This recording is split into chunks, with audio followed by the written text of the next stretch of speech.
नमस्ते विद्यार्थी मैत्रिणींनो, आपण कालच्या व्हिडिओमध्ये जागतिकीकरणाचे राजकीय क्षेत्रामध्ये जे काही बदल घडून आले आणि त्या बदलाचा संपूर्ण जगाच्या शासन प्रणालीमध्ये लोकशाही शासन प्रणालीचा प्रभाव पडला, किंबहुना जगाचं लोकशाहीकरण झाल्याचं आपण पाहिलेलं आहे.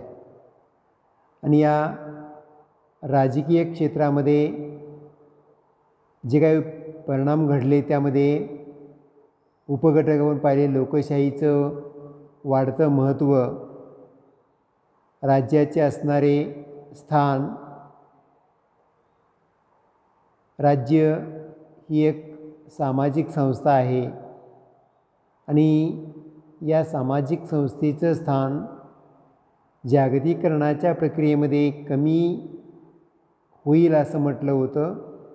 परंतु राज्याचं अस्तित्व, राज्याचं असणारं सार्वभौमत्व आणि राज्याबद्दल त्या राष्ट्रातील मानवी समूहामध्ये असणारी आत्मीयतेची भावना ही प्रबळ राष्ट्रसंकल्पना निर्माण करते. म्हणून राज्याचं अस्तित्व आपण कमी लेखू शकत नाही. त्यानंतर तिसरा उपघटक पाहिला ते म्हणजे बिगर राजकीय घटक. त्यामध्ये स्वयंसेवी संस्था असतील, काही NGO असतील, की या NGO आणि स्वयंसेवी संस्थांच्या माध्यमातून शासन संस्थांना आपलं कार्य प्रभावीपणे पार पाडण्यासाठी मदतच होत असते. म्हणून त्यांचं सहकार्य महत्त्वाचं मानलं गेलं. त्यानंतर आपण चौथा घटक पाहिला ते म्हणजे मानवी हक्क, की जो मानवी हक्क व्यक्तीला प्राप्त होण्याची आवश्यकता असते. स्वतःच्या व्यक्तिमत्त्वाचा विकास करण्यासाठी व्यक्तीला मानवी हक्कांची आवश्यकता असते. त्या मानवी हक्कांचाही आपण त्या ठिकाणी उपघटकामध्ये विचार केला आहे. आज आपण तिसरा जो घटक पाहणार आहे ते म्हणजे विचार प्रणाली. जागतिकीकरणाच्या प्रक्रियेमध्ये हा तिसरा महत्त्वाचा घटक मानला जातो, की एखाद्या राष्ट्रामध्ये जी काही शासनव्यवस्था स्वीकारलेली असते ती शासनव्यवस्था विचार प्रणालीवर आधारित कार्य करण्याचा प्रयत्न करते. त्यामध्ये शीतयुद्धाच्या काळात विचार प्रणाली हा एक महत्त्वाचा घटक मानला जातो. राष्ट्राचे वर्गीकरण हे एकीकडे साम्यवादी किंवा समाजवादी, तर दुसरीकडे भांडवलशाही किंवा मुक्त लोकशाही प्रधान असं केलं जात असे. म्हणजे शासन संस्थांच्या वर्गीकरणामध्ये विचार प्रणालीला असणारं महत्त्वाचं स्थान हे आपणाला प्राधान्याने विचारात घ्यावं लागतं. कारण सोव्हिएट रशिया असेल, चीन असेल आणि पूर्व युरोपीय राष्ट्रे असतील, या राष्ट्रांनी साम्यवादी विचारसरणीचा स्वीकार केला. तर अमेरिका आणि पूर्व युरोपीय पश्चिम युरोपीय राष्ट्रे ही भांडवलशाही असे गट होते आणि या भांडवलशाही गटांनी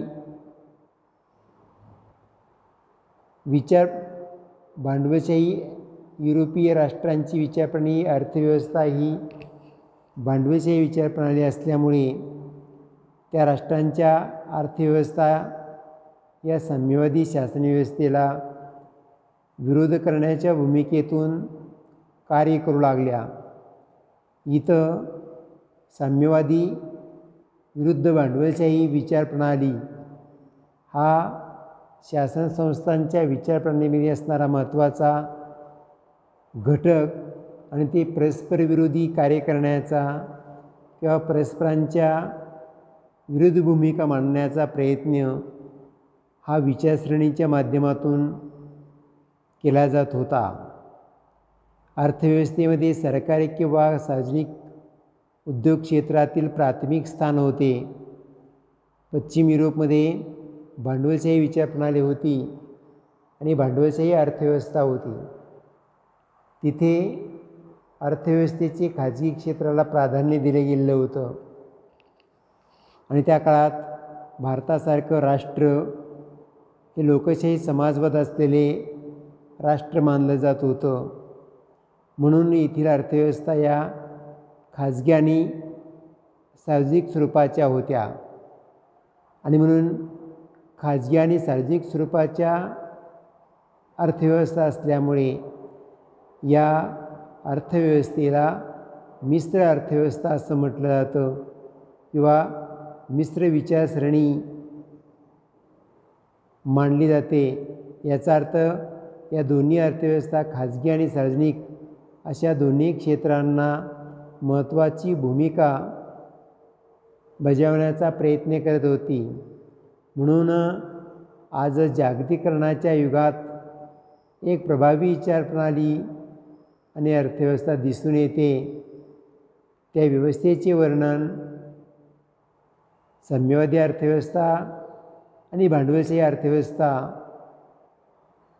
याच्या पलीकडे जाऊन बाजारपेठी अर्थव्यवस्था हा नव्याने शब्दप्रयोग पुढे आला.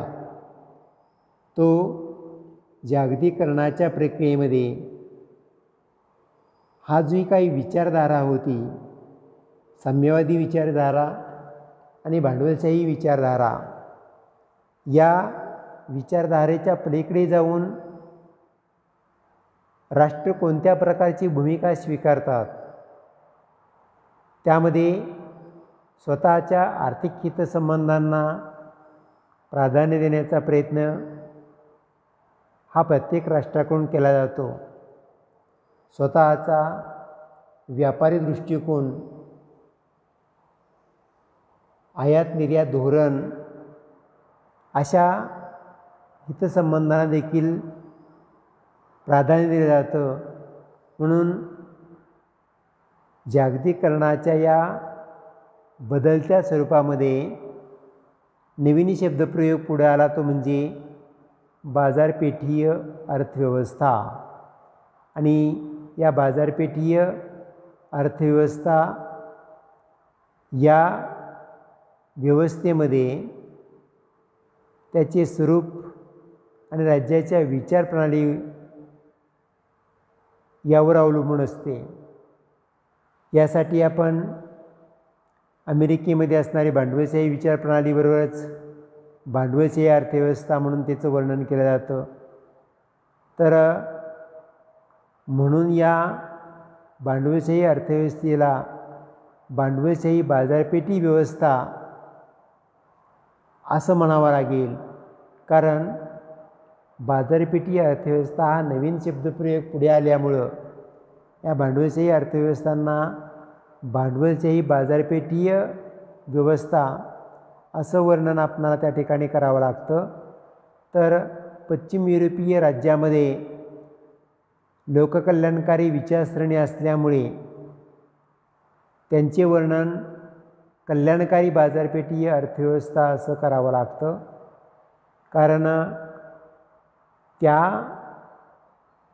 विचारसरणीमध्ये लोककल्याणकारी राज्यसंकल्पनेचा स्वीकार केला जात असल्यामुळे लोकांचं कल्याण साधणं हा त्या पाठीमागचा प्रमुख उद्देश असल्यामुळं त्या बाजारपेठेला कल्याणकारी बाजारपेठीय अर्थव्यवस्था असं वर्णन केलं जातं. तर चीनमध्ये जी राजकीय व्यवस्था होती ती साम्यवादी विचारप्रणाली मांडणारी विचारसरणी होती. परंतु 1990 नंतरच्या चीनच्या अर्थव्यवस्थेत बदल झालेला दिसून येतो म्हणून आज चीनचे वर्णन हे साम्यवादी बाजारपेठी अर्थव्यवस्था असं केलं जातं. तर भारत आणि भारताच्या बाजारपेठी अर्थव्यवस्थेचं शब्दप्रयोग आर्थिक उदारीकरण हा शब्दप्रयोग वापरला गेल्यामुळं एक आर्थिक उदारीकरणाची बाजारपेठ किंवा आर्थिक उदारीकरणाचं धोरण स्वीकारणारी बाजारपेठी अर्थव्यवस्था असं आपल्याला त्याचं वर्णन करावं लागतं. म्हणून या बाजारपेठी अर्थव्यवस्थांचा किंवा मिश्र अर्थव्यवस्थांचा, आर्थिक उदारीकरणाचा, लोककल्याणकारी बाजारपेठी व्यवस्थांचा जो शब्दप्रयोग आपण वापरतो तो वास्तविक पाहता त्या राष्ट्रामध्ये स्वीकारली जाणारी शासन व्यवस्थेचं स्वरूप, शासन व्यवस्थेने स्वीकारलेली विचार प्रणाली आणि त्या विचार प्रणालीनुसार स्वतःच्या दैनंदिन व्यवहारामध्ये वापरले जाणारे शब्दप्रयोग हेच खऱ्या अर्थाने बाजारपेठी अर्थव्यवस्थेच्या अनुषंगाने वापरले गेलेले आपल्याला पाहायला मिळतात. म्हणून अमेरिकन विचारसरणीला भांडवलशाही अर्थव्यवस्था किंवा भांडवलशाही बाजारपेठी अर्थव्यवस्था हा शब्दप्रयोग आहे.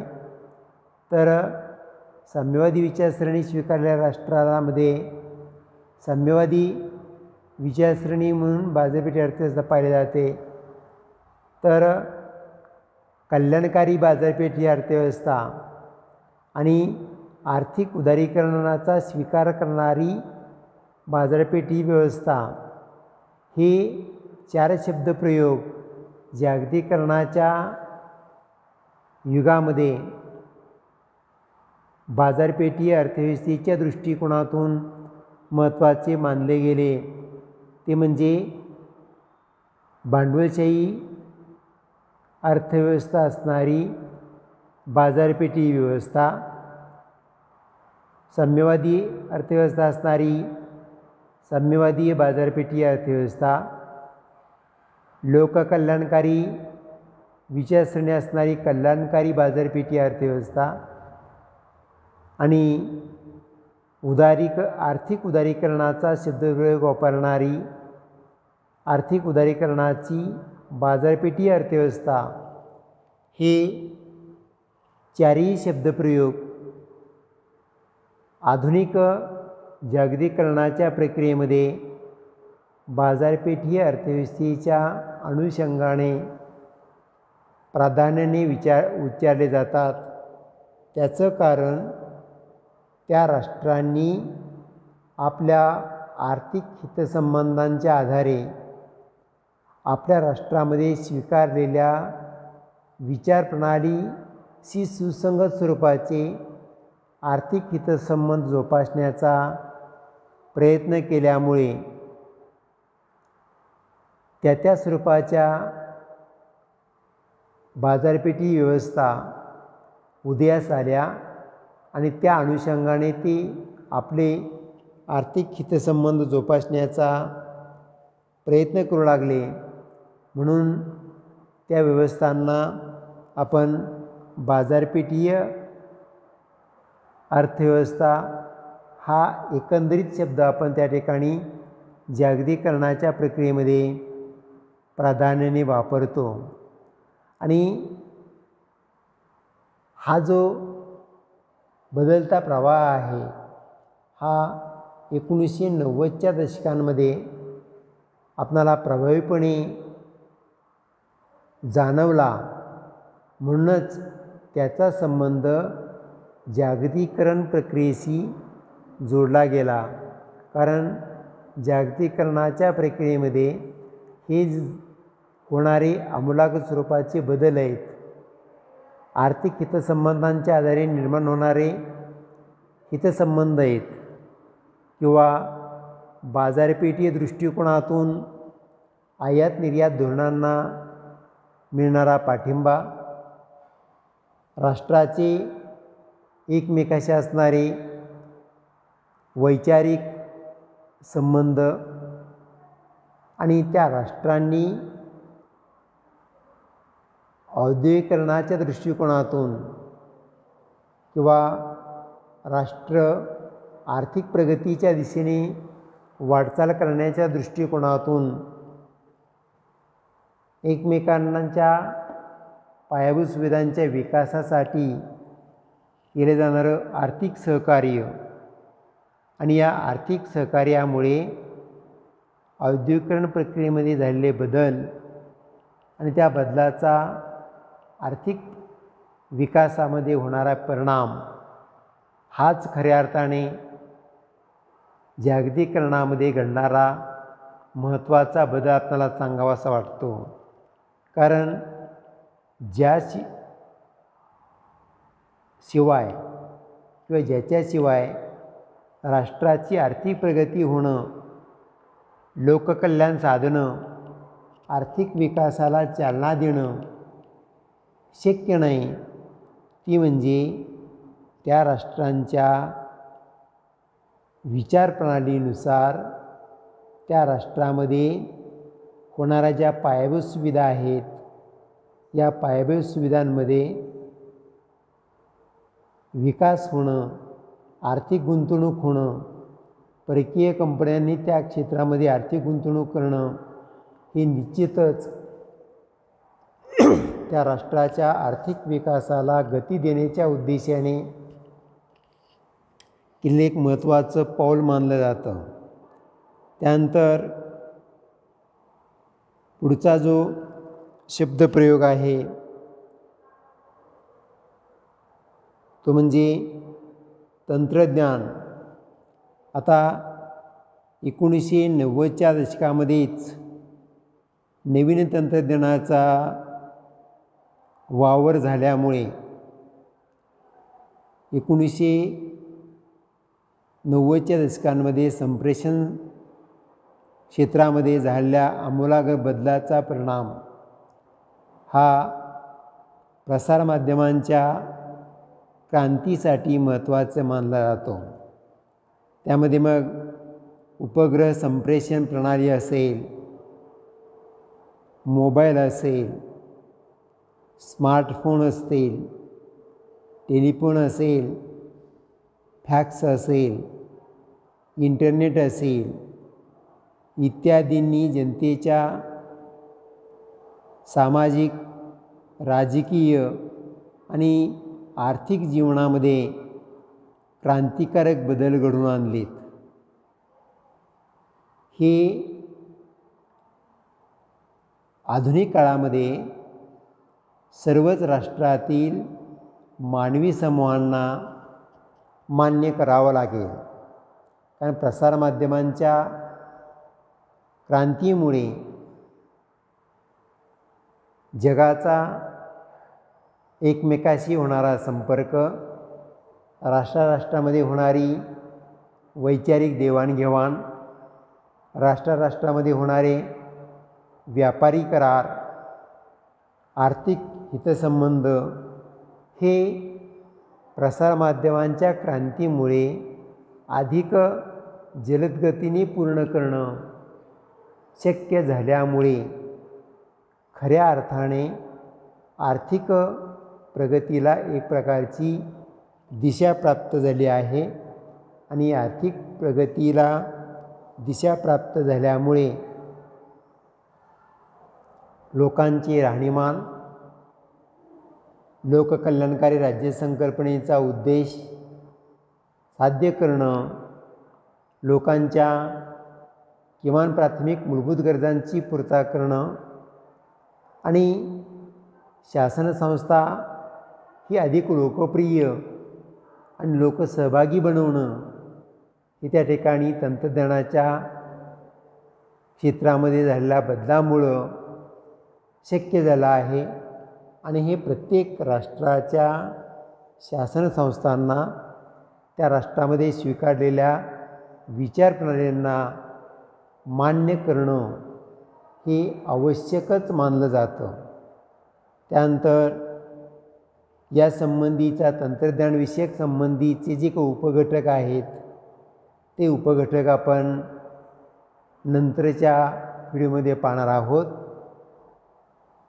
धन्यवाद.